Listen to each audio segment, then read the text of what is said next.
ଆରେ ଧଇଁସା କହୁଛୁ? ହଁ ଚାଲ ନା ବୁଲି ଯିବା। ବୁଲି ଯିବା? କୁଆଡେ ଯିବା ବୁଲି? ଆରେ ମାମୁଁ ଯା କଣ ଚାଲିଛି ଏଠି? ଆରେ ସବ ଦେଖୁନୁ ଖାଲି କହୁଛି ବୁଲିବା ପାଇଁ। ହଁ ଯିବା। କଣ କହୁଛନ୍ତି ବୁଲି ଯିବା ପାଇଁ କହୁଛନ୍ତି? ଆମ ଭଣଜା ବହୁତ ଦିନ ପରେ ଗାଁକୁ ଆସନ୍ତି, ଚାଲୁନ ଯିବା ବୁଲି ଆସିବା। ଆମ ଏରିଆରେ କେତେ ମନ୍ଦିର ଅଛି। ପଛରେ ବସ। ପଛରେ ବସିଯିବା।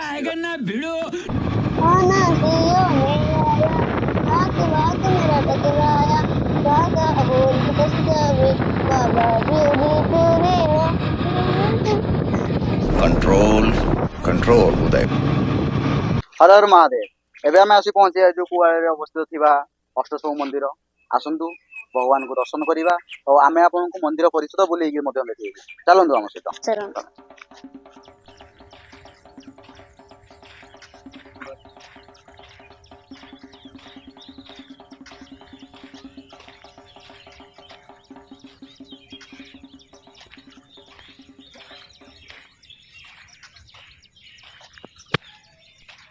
रोम रोम भाइयों। कैमरामैन जल्दी फोकस करो।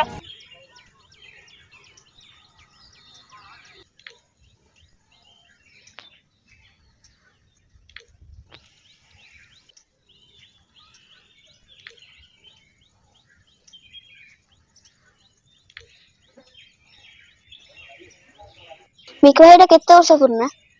ଏ ମନ୍ଦିର ଯେତେବେଳେ ପୁରୀ ମନ୍ଦିର ତିଆରି ହେଇଥିଲା ତା ପୂର୍ବରୁ ଏ ମନ୍ଦିର ଅଛି, ମୁଁ ଯାହା ଶୁଣିଛି। अच्छा,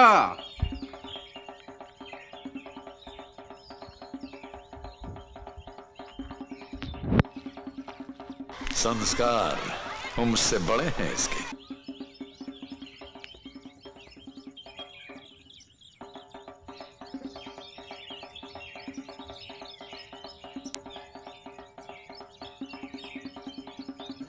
रुको जरा सबर करो। କୁଆଳୁ ଅଷ୍ଟଶମ୍ଭୁ ମନ୍ଦିର ତାଳଚେର ଠାରୁ ପ୍ରାୟ 20 କିଲୋମିଟର ଦୂରରେ ଏହା ଅବସ୍ଥିତ। ଏହା ଢେଙ୍କାନାଳ ଜିଲ୍ଲାରେ ଅବସ୍ଥିତ। ଏହି ମନ୍ଦିରର ନାମ ଅଷ୍ଟଶମ୍ଭୁ କାରଣ ଏଠାରେ 8ଟି ଶିବଲିଙ୍ଗ ପୂଜା ପାଆନ୍ତି। ଏହି 8ଟି ମନ୍ଦିରର ମୁଖ୍ୟ ଶିବଲିଙ୍ଗ ଗୁଡ଼ିକ ହେଉଛି କନକେଶ୍ୱର, ସ୍ୱପ୍ନେଶ୍ୱର, ଐଷ୍ଣେଶ୍ୱର, କପିଳେଶ୍ୱର, ବୈଧାନେଶ୍ୱର, ବାଣେଶ୍ୱର, ଲୋକନାଥେଶ୍ୱର ଏବଂ ଉତ୍ତରେଶ୍ୱର। ସ୍ଥାନୀୟ ଲୋକମାନେ କୁହନ୍ତି ଅଷ୍ଟଶମ୍ଭୁ ମନ୍ଦିର 1000 ବର୍ଷ ପୁରୁଣା ମନ୍ଦିର। ମହାଶିବରାତ୍ରି ହେଉଛି ମନ୍ଦିରର ମୁଖ୍ୟ ପର୍ବ ଏବଂ ବହୁ ସଂଖ୍ୟକ ଭକ୍ତ ଏହି ପର୍ବକୁ ବହୁତ ଧୁମଧାମରେ ପାଳନ କରିବାକୁ ଆସନ୍ତି। ଆପଣ ବି କିଛି ସମୟ ବାହାର କରି ନିଶ୍ଚିତ ଏହି ଜାଗାକୁ ଦର୍ଶନ କରିବା ପାଇଁ ଆସନ୍ତୁ। ଆପଣଙ୍କର ବି ମନସ୍କାମନା ପୂର୍ଣ୍ଣ ହେବ। ଏତିକି ମୋର ଭଗବାନଙ୍କ ପାଖରେ ପ୍ରାର୍ଥନା।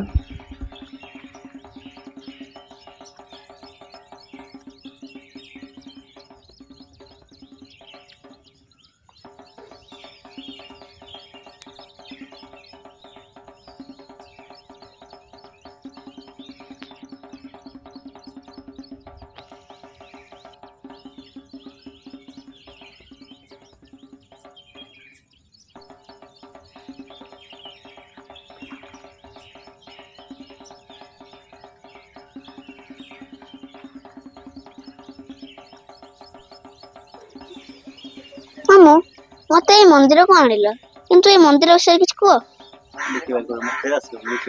ବସ କହୁଛି ତତେ। ଏଇ ମନ୍ଦିର ନାଁ ହଉଛି ଅଷ୍ଟଶମ୍ଭୁ କୁଆଳୁ ମନ୍ଦିର। ଆମ ଢେଙ୍କାନାଳ ଜିଲ୍ଲା ପରଜଙ୍ଗ ବ୍ଲକ କୁଆଳୁ ଗ୍ରାମରେ ଏଇ ମନ୍ଦିରଟି ଅବସ୍ଥିତ। ଆଚ୍ଛା ୟା ନା ଅଷ୍ଟଶମ୍ଭୁ କାହିଁ ରଖାଯାଇଛି ଜାଣିଛୁ? ନା କାରଣ ଏଠି କଣ ହଉଛି ନା ଶିବଙ୍କର 8ଟା ଲିଙ୍ଗ ପୂଜା କରାଯାଉଛି। ସେଥିପାଇଁ 8ଟା ପୁରା ଲିଙ୍ଗକୁ ପୂଜା କରାଯାଉଛି। ସେଠି ଅଷ୍ଟଲିଙ୍ଗର ସମାହାର ଯେହେତୁ ସେଥିପାଇଁ ୟାକୁ ଆମେ ଅଷ୍ଟଶମ୍ଭୁ ବୋଲି କହୁଛୁ। ବୁଝିଲ ନା? ଅଷ୍ଟ କହିଲେ କଣ ନା 8 ଜାଣିଥିବୁ। ଶମ୍ଭୁ କହିଲେ କଣ ନା ଶିବଙ୍କର ଏକ ଅନ୍ୟ ନାମ। ସେଥିପାଇଁ ୟା ନାଁ କଣ ଦିଆଯାଇଛି? ଅଷ୍ଟଶମ୍ଭୁ ମନ୍ଦିର ବୋଲି ଦିଆଯାଇଛି। ପୁରୀ ମନ୍ଦିର ବନା ହେଇନଥିଲା, ଇଏ ବନା ହେଇଛି। ଆଚ୍ଛା ସେ ସବୁ ଯୋଉ 8ଟା ଲିଙ୍ଗ ଅଛି ତା ନାଁ ସବୁ ଜାଣିଛୁ? ଜାଣିନୁ? ଓକେ, ଗୋଟେ ହେଲା କଣ କନକେଶ୍ୱର ମହାଦେବ ମନ୍ଦିର ଶିବ ଏ ଯୋଉ ଲିଙ୍ଗ, ଆଉ ଗୋଟେ ହଉଛି ସ୍ୱପ୍ନେଶ୍ୱର, ଆଉ ଗୋଟେ ହେଲା ଐଶାନେଶ୍ୱର, କପିଳେଶ୍ୱର, ବୈଦ୍ୟନାଥେଶ୍ୱର, ବାଣେଶ୍ୱର, ଲୋକନାଥେଶ୍ୱର। ଅନେକ ଶିବ ମନ୍ଦିର ସ୍ଥାନରେ ଲୋକ ମଧ୍ୟ କଣ କରୁଛନ୍ତି ପୂଜା ପାଉଛନ୍ତି। ବୁଝିଲ ନା ନାଇଁ? ପୁରୁଣା କାଳରେ କୁଆଳୁ ଅଞ୍ଚଳ ଏକ ରାଜଧାନୀ ଥିଲା। ଏଟା କଣ ଥିଲା? ଏକ ରାଜଧାନୀ ଥିଲା? ହଁ ରାଜଧାନୀ ଥିଲା କୁଆଡେ ବୋଲି ଉଲ୍ଲେଖ ଯାହା ଲେଖା ମିଳେ ପୁରୁଣା ଇତିହାସରୁ ଯାହା ଲେଖା ମିଳୁଛି ଯେ ଏଇଟା ଗୋଟେ ରାଜଧାନୀ ବହୁତ ଗୋଟେ ବହୁତ ଦିନ ମନ୍ଦିର ଥିଲା। ଏଇ ମନ୍ଦିର ଗୁଡ଼ିକ କଳିଙ୍ଗ ସ୍ଥାପତ୍ୟ। ଓକେ, ମାନେ କଳିଙ୍ଗ ମାନେ ଆମର ଓଡିଶା ନାଇଁ କଳିଙ୍ଗ ଓଡିଶା ଥିଲା ନାଇଁ ଓଡିଶା ନା ହେତୁ କଳିଙ୍ଗ ଥିଲା। ଆଉ ଏଠି ଲୋକବାଚ୍ୟ ଅଛି ବା ଧାର୍ମିକ ବିଶ୍ୱାସ ଏହା ଅଛି ଯେ ଯଦି ଏଇ ଶିବ ମନ୍ଦିର ବା 8ଟି ଶିବ ମନ୍ଦିରକୁ ତମେ ଯଦି ବା ଲିଙ୍ଗକୁ ଆସିକି ତମେ ଦର୍ଶନ କରୁଛ ତାହେଲେ ତୁମର ମନସ୍କାମନା ଏଠି ପୂର୍ଣ୍ଣ ହେଇଯାଏ। ଏବେ ଆମେ ବାହାରିଲୁ ପଥରଗଡ଼ ଶିବ ମନ୍ଦିର। अरे बेटे तुझे थकान नहीं लग रही क्या? आजा रे दिलरा पूरा बिना हो मैं बड़ी दुनिया में तेरी बात में होने गाइड न मोटो हो लगा।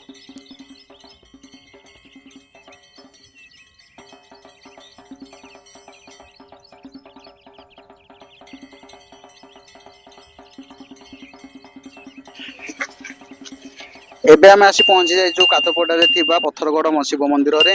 କାଦପଡା ପଥରଗଡ଼ ଶିବ ମନ୍ଦିର ଓଡ଼ିଶାର ଏକ ପ୍ରାଚୀନ ଓ ଐତିହାସିକ ଶୈବପୀଠ ଭାବରେ ପରିଚିତ। ଏହା ଢେଙ୍କାନାଳ ଜିଲ୍ଲା କାଦପଡା ଅଞ୍ଚଳ ସହ ଜଡ଼ିତ ବୋଲି ଜଣାଯାଏ। ଏହି ମନ୍ଦିରରେ ବିଶେଷତା ହେଉଛି ଏହାର ପଥର ନିର୍ମାଣ ଶୈଳୀ, ପୁରୁଣା ପଥରରେ ତିଆରି ମନ୍ଦିର, ଶିବଲିଙ୍ଗ ଓ ଶାନ୍ତ ପରିବେଶ ଭକ୍ତମାନଙ୍କୁ ଆକର୍ଷିତ କରେ। ଓଡ଼ିଶାର ପ୍ରାଚୀନ କଳିଙ୍ଗ ସ୍ଥାପତ୍ୟର ଛାପ ଏଠାରେ ଦେଖିବାକୁ ମିଳେ। ଧାର୍ମିକ ମହତ୍ଵ ଏହା ଅଛି କି ଯେ ଭକ୍ତମାନେ ଏଠାରେ ଭଗବାନ ଶିବଙ୍କୁ ପୂଜା କରି ମନୋକାମନା ପୂରଣ ପାଇଁ ପ୍ରାର୍ଥନା କରନ୍ତି।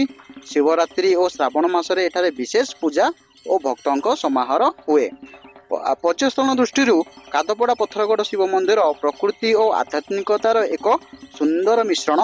ପୁରୁଣା ମନ୍ଦିର, ପଥର କାରୁକାର୍ଯ୍ୟ ଓ ଗ୍ରାମୀଣ ପରିବେଶ ଏହାକୁ ଆକର୍ଷଣୀୟ ସ୍ଥାନ କରିଛି। तो रुको जरा, सबर करो। बोला धक्का मुक्की नहीं करने का, आराम से लेने का। हाँ, କାଦପଡ଼ା ପଥରଗଡ଼ ଏହି ମନ୍ଦିର ଉପରେ ବାବାଙ୍କର ଆଶ୍ରମ ବି ଅଛି। ତ ଏହି ଆଶ୍ରମକୁ ଦ୍ୱିତୀୟ କପିଳାସ ବୋଲି କୁହାଯାଏ ପଥରଗଡ଼। ଦେଖନ୍ତୁ ଲେଖା ହେଇଛି ଏଠି। ଢେଙ୍କାନାଳ କାଦପଡା ପଥରଗଡ଼ ଶିବ ମନ୍ଦିର ପ୍ରାଚୀନ ପଥର କଳା, ଭକ୍ତି ଓ ଐତିହ୍ୟର ଏକ ଅଦ୍ଭୁତ ସ୍ଥାନ। ପାହାଡ଼ ଉପରେ ଥିବା ଏହି ସୁନ୍ଦର ମନ୍ଦିର ଓ ସୁନ୍ଦର କାରୁକାର୍ଯ୍ୟ ଆପଣଙ୍କୁ ଦେଖିବାକୁ ମିଳିବ।